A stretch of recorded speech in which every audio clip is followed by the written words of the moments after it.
dari saya sebagai ulama Pancasila, Jenderal Angkatan Udara berbintang 4, sekaligus Imam Mahdi,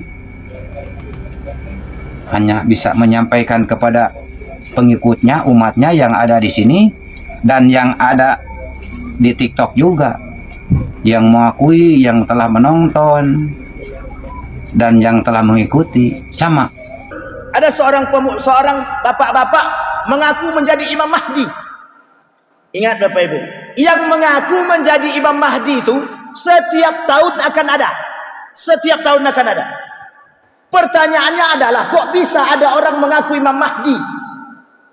Apa sebab?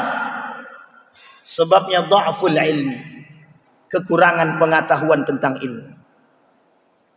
Ada poin yang ketiga, asabiyah, ta'assub, fanatik atau fanatisme. Dalam tulisan Majelis Ulama Indonesia ada 12 indikasi atau indikator terjadinya aliran atau munculnya aliran sesat. Di dalam website resmi Muhammadiyah, pimpinan pusat Muhammadiyah menuliskan dalam tulisannya ada 5 ciri atau 5 penyebab terjadinya penyimpangan akidah. 5 sebab terjadinya penyimpangan akidah. 2 hal ini, baik yang 12 dari aliran sesat Majelis Ulama Indonesia, begitu juga dari 5 yang disampaikan oleh Muhammadiyah dalam sebab terjadinya penyimpangan akidah. Ini kedua ini berkaitan, erat berkaitannya. Karena Bapak Ibu sekalian yang berbahagia, akhir-akhir ini penyimpangan demi penyimpangan itu sangat mungkin terjadi dan sangat bisa kita dapati dan mudah. Kasus-kasus dari tahun ke tahun selalu terjadi perkembangan dalam kasus-kasus kesesatan itu. Pertanyaannya adalah, mengapa kok bisa sesat? Pertanyaannya adalah, kok bisa terus berkembang aliran sesat? Kita ambil contoh yang sederhana. Pekanbaru ini da'inya banyak, tapi aliran sesat subur. Riau ini da'inya besar-besar, ulamanya terkenal, tapi begitu juga keseimbangannya itu ada. Aliran-aliran yang muncul juga aneh-aneh.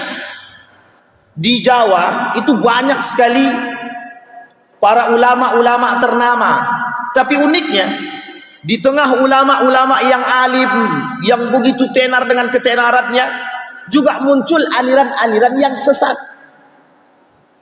Dan ini sangat unik, perlu kita tinjau kenapa terjadi keseimbangan antara munculnya para ilmuwan-ilmuwan, para alim ulama, tapi juga di samping itu muncul para orang-orang pelaku aliran-aliran sesat. Atau sebaliknya, muncul orang-orang yang punya penyimpangan-penyimpangan dari segi akidah. Kita ambil contoh kasus yang sudah berlalu dan lama sekali. Muhammadiyah itu anti TBC, tahayul, bid'ah dan khurafat. Asbab munculnya aliran sesat dari sini juga. Tahayul, bid'ah, khurafat. Karena kata Nabi, subhat itu di akhir zaman banyak sekali. Subhat di akhir zaman itu banyak. Tidak akan terjadi hari kiamat sampai kalian lihat subhat-subhat, kata Nabi. Nah, Bapak Ibu sekalian yang berbahagia, di tengah berkembangnya aliran sesat dan penyimpangan-penyimpangan akidah, kita butuh kekuatan dan pemahaman tentang mengapa aliran sesat ini muncul, mengapa terjadi penyimpangan akidah. Kita harus paham, Pak. Karena yang ngomong bukan kita, para ulama. Dan uniknya, orang-orang yang terjebak dalam kasus-kasus kesesatan ini, mereka juga disodorkan, menurut mereka ada orang-orang alim yang berada di depan mereka. Nah, Bapak Ibu sekalian yang berbahagia, malam hari ini saya ingin nukil 12 poin dari Majelis Ulama Indonesia. Mudah-mudahan menjadi pengingat bagi kita semua, Bapak Ibu sekalian yang berbahagia. Di dalam tulisan seorang ulama menuliskan 12 kesalahan yang terjadi di bulan suci Ramadan. Tidak hanya Ramadan, bahkan terjadi dalam persoalan ibadah 12. Kita tak sebutkan 12 ya. Poin yang pertama, kesalahan yang pertama, kata ulama tersebut, kebodohan atau kurangnya ilmu terhadap pemahaman agama yang benar, akidah yang benar. Saya ulangi sekali lagi Bapak Ibu. Kata para ulama, 12 penyebab terjadinya kesalahan dalam ibadah. Satu di antara 12 itu, yang pertama, nuqsanul ilmi, kurangnya pemahaman. Dalam aspek apa? Kurangnya pemahaman dalam aspek agama dan terjadinya kekurangan atau pemahaman terhadap akidah yang benar. Ini perlu digarisbawahi. Bapak Ibu sekalian yang berbahagia, seberapa penting ilmu itu dalam ibadah? Ini kita kuliti dulu. Kata Allah, hal yastawil ladina ya'lamuna wal ladina la ya'lamun. Sama ada orang yang berilmu dengan tak berilmu? Tak sama. Tidak sama sama sekali. Orang beribadah dengan ilmu lain tingkatannya Pak, pahalanya pun berbeda. Beribadah tanpa ilmu ada dua kemungkinan. Yasbut yashir, tetap atau menyimpang. Jadi orang yang beribadah tanpa ilmu itu ada dua kemungkinan. Dia tetap pada pondasi dia, atau dia akan menyimpang. Kalau lurus betul itu tidak mungkin, lambat Pak. Makanya berilmu dalam ibadah itu penting. Kata para ulama, orang yang berilmu, orang yang beribadah tanpa ilmu akan condong kepada kesesatan dan penyimpangan pemahaman. Kita ambil contoh. Ini kita ambil contoh. Ada orang yang bilang salat tarawih 4-4-3 sesat. Ada yang bilang ada. Jangan bilang tak ada. Kita khatamkan itu Pak, bacaannya itu. Ada yang bilang 4-4-3 itu tidak sunnah sama sekali. Dha'ful ilmi, kekurangan ilmu. Masyarakat yang mencerna, yang belum mengerti secara baik, itu akan terpengaruh. Sehingga dia kata yang melakukan 4-4-3, ini tidak punya ilmu, tanpa dasar. Mereka kata tidak sunnah itu. Jangan tersinggung. Karena ini saya perlu luruskan Pak, penting. Kenapa penting? Ada dasar yang harusnya ada. Jadi pelajari betul tentang hadis tarawih itu. Pelajari betul tentang hadis qiyamul lail. Baru kita tahu sejauh mana ilmu kita dan akal kita mampu mencerna. Itu poin utama. Yang kedua, kenapa sebegitu pentingnya ilmu dalam ibadah? Perhatikan baik-baik. Persoalan tarawih kita tidak jauh Pak, tidak keluar daripada tarawih. Persoalan tarawih. Kata Umar bin Khattab yang dikatakan dengan tarawih itu 23 rakaat. Umar lakukan dalam jangka waktu 3 jam. Pertanyaannya, jika sholat tarawih dilakukan dalam 23 rakaat terjadi dalam 10 menit. Pertanyaan saya adalah, apa yang mereka baca? Bagaimana bentuk sholatnya? Bukankah dalam sholat itu disebut dengan tarawih? Sholat tarawih itu namanya sholat santai, sholat sambil beristirahat. Itu satu. Sampai sini belum masuk poinnya Pak. Yang kedua, sholat dalam 23 rakaat 10 menit. Pertanyaannya, apa yang dibaca? Di mana letak tumakninahnya? Tidak dapat poinnya Pak. Ini perlu apa? Perlu ilmu. Tapi ingat, yang mengikuti sholat seperti ini berapa banyak? Lebih banyak daripada yang ikut seperti ini sekarang. Ribuan dalam sholat yang seperti itu. Pertanyaannya, adakah penyimpangan pemahaman atau bisakah kita katakan sesat? Bentar dulu, jangan cepat-cepat sesatkan. Tapi kalau kita katakan penyimpangan pemahaman, sangat mungkin sekali Pak. Apa sebabnya? Dha'ful ilmi, kurangnya pengetahuan. Oh, kok sebegitu pentingnya? Penting sangat.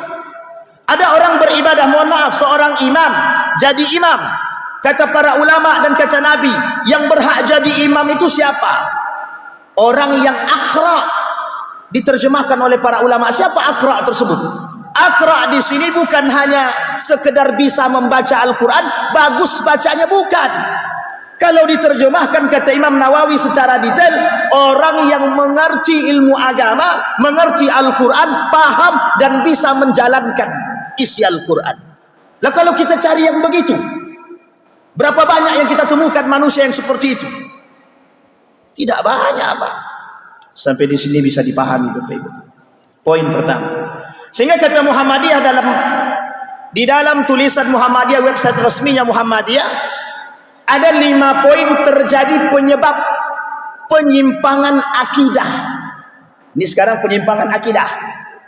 Poin pertama, kata para ulama Muhammadiyah mengatakan, poin pertama, pemahaman yang kurang terhadap akidah sahih. Kurangnya pemahaman terhadap akidah yang benar. Yang kedua, du'ful ilmi, ada kesamaan dari yang tadi terjadinya kesalahan-kesalahan dalam ibadah dan kesalahan-kesalahan terhadap penyimpangan akidah. Satu di antara dua yang kita bacakan tadi, satu kurangnya pemahaman akidah yang sahih, yang kedua du'ful ilmi, kurangnya ilmu.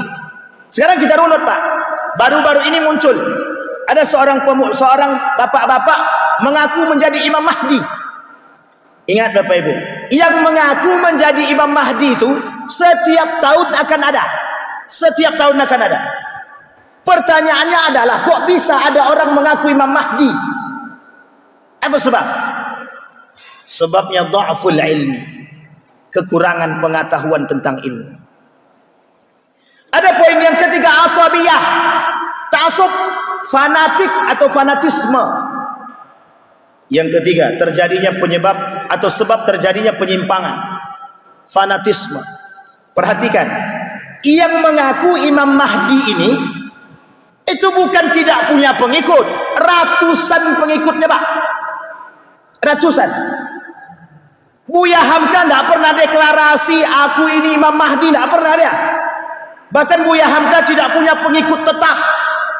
Ini yang ngaku Imam Mahdi punya pengikut tetap. Pertanyaannya adalah, kok bisa seperti ini dan mengapa ada orang yang bisa percaya? Dha'ful ilmi, fanatisme, kurangnya pengetahuan akidah yang sahih. Terkait Imam Mahdi ada kaitannya dengan akidah? Ada. Akidahnya orang muslim, akidahnya orang beriman seperti apa terhadap Imam Mahdi?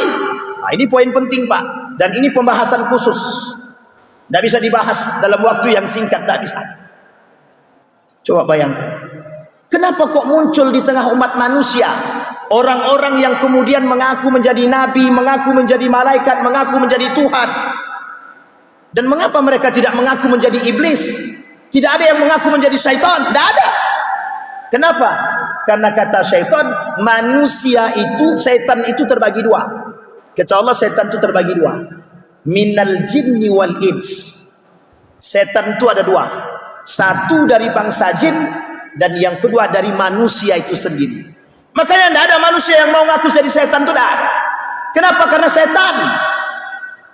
Makanya kenapa hadis yang lemah, ada hadis yang lemah mengatakan syaitan itu di bulan Ramadan dibelenggu. Hadisnya lemah, hadisnya lemah, tidak kuat, tidak sahih. Setan itu dibelenggu. Pertanyaannya, kok dibelenggu setannya, kok masih ada yang tidak puasa? Lah yang setannya manusia, gimana mau puasa? Jangan tersinggung, karena memang begitu kenyataannya Pak. Disampaikan oleh Syekh Habib Hasan Al-Khaf. Bahkan Nabi mengatakan ada orang kelak di akhir zaman itu memang sengaja tak berpuasa. Memang mereka tak mau puasa, bukan karena sakit, bukan karena musafir, meninggalkan puasa dengan sengaja. Apa kata Nabi dalam hadis yang juga dianggap lemah? Kata Nabi dalam hadisnya, orang yang sengaja meninggalkan puasa selama 1 tahun dia mengkodok puasanya, Allah tidak mau terima puasa dia. Coba bayangkan. Tapi meskipun hadisnya tidak kuat, oleh para ulama diambil fadilah. Jadi Bapak Ibu sekalian yang berbahagia, apa penyebabnya? Kenapa ada orang hari ini menganggap remeh puasa? Alah, tidak usah puasa, nanti tinggal taubat aja kepada Allah.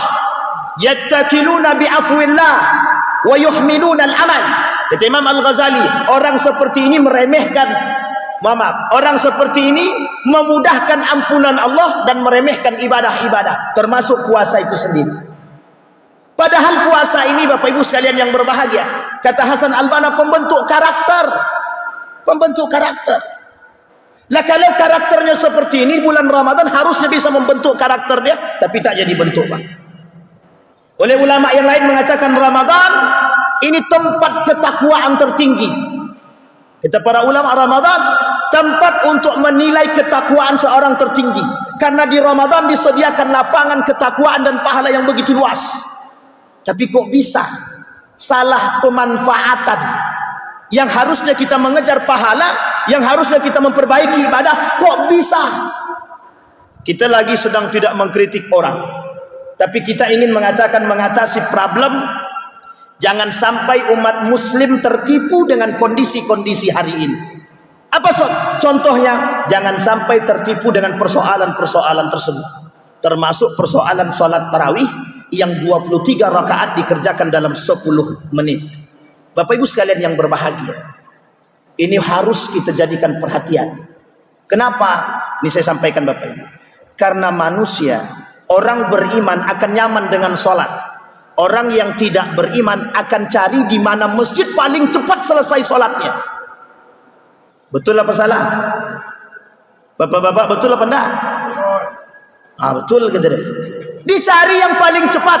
Kalau ada imam masjid tersebut 1 juz 1 malam, enggak akan banyak yang sholat di situ, Pak. Ilaman rahimah rabbi, ilaman amana billah. Kecuali orang beriman, kecuali orang yang betul-betul mendapatkan rahmat. Kalau tidak, la ilaha illallah, panjangnya lagi solat nih, kata dia. Untung tak dibuat imam tadi solat surat Al-Baqarah. Kalau sempat dibuatnya Al-Baqarah kayak baginda Nabi Muhammad SAW. Solat subuhnya rakaat pertama Al-Baqarah, rakaat kedua dibuatnya Ali Imran. Kalau sempat begitu, orang dah pulang daripada syuruk pun Nabi masih solat subuh, baru rakaat pertama itu. Coba bayangkan. Tapi kata Nabi, itu Nabi. Yang di belakang Nabi solat siapa? Para sahabat. Semakin panjang solat itu semakin senang. Tapi sekarang tak begitu, Pak. Makanya mohon maaf kenapa yang 23 rakaat dalam 10 menit itu laku. Karena orang pengen cepat. Pengen cepat solatnya. Nah, ini tak sejalan, Pak, dengan makna solat tarawih. Makna tarawih itu artinya solat dengan sambil santai dan beristirahat. Makanya dua istirahat. Tapi kenapa Muhammadiyah 443? Ada latar belakang? Ada. Dari hadisnya Aisyah, kuat.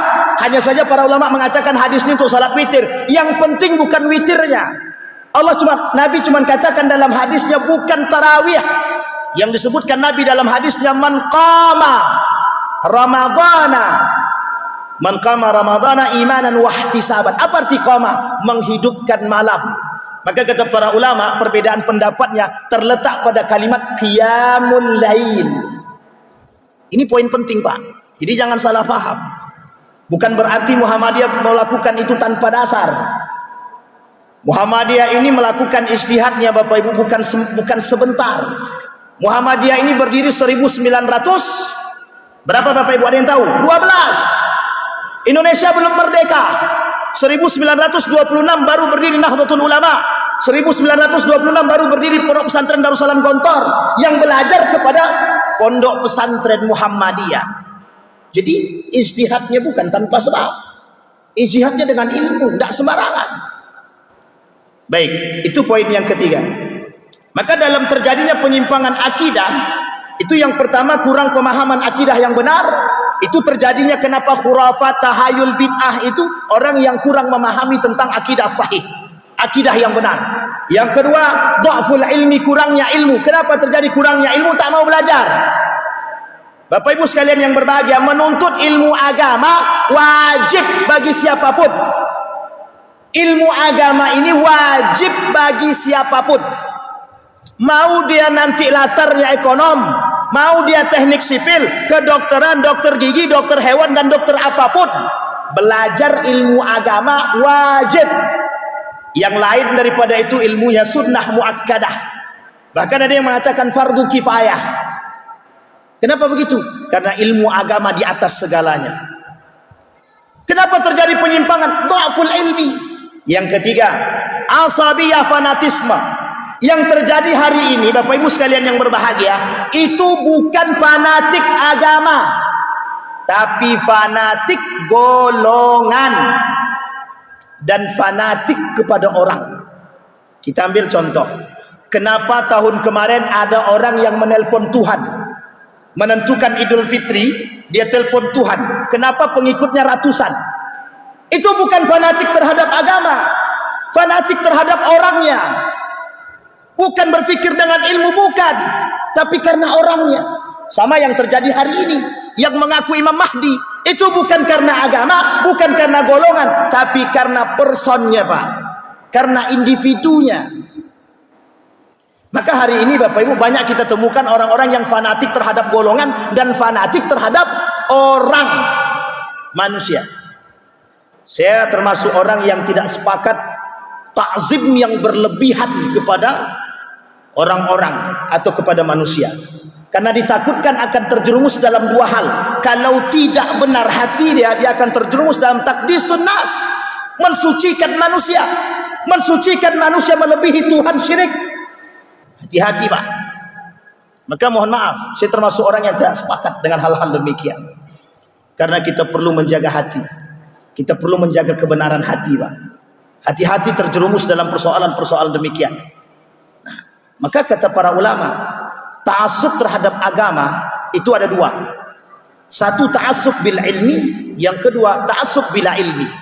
Yang dibenarkan ta'assub atau asabiyah dengan ilmu. Sebelum saya tutup Bapak Ibu sekalian yang berbahagia, maka asabiyah dengan ilmu itu dibenarkan. Kalau kita ta'assub fanatik dengan agama, terhadap agama dengan ilmu, itu dibenarkan.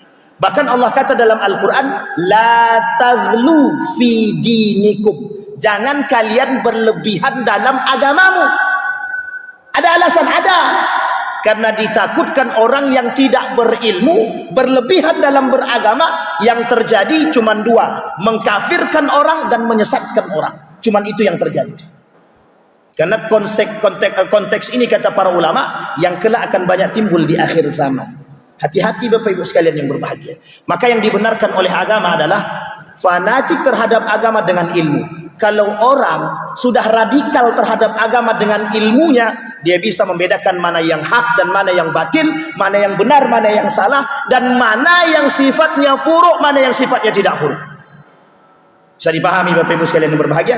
3 poin yang kita sampaikan malam hari ini, mudah-mudahan menjadi penuntun ibadah kita agar lebih baik kelak, dan mengetahui ciri khas karakter daripada penyimpangan-penyimpangan akidah yang paling banyak terjadi di akhir zaman. Maka kata Nabi, tidak akan terjadi hari kiamat sampai kita akan melihat begitu banyak, menyaksikan begitu banyak golongan-golongan yang diantara semua golongan itu yang selamat cuma satu, yang lainnya mengaku Islam tapi sesat. Salah satu contohnya adalah Syiah. Mudah-mudahan bermanfaat bagi kita semua. Fa'tabiru ya ulil absar la'allakum tuflihun. Assalamualaikum warahmatullahi wabarakatuh.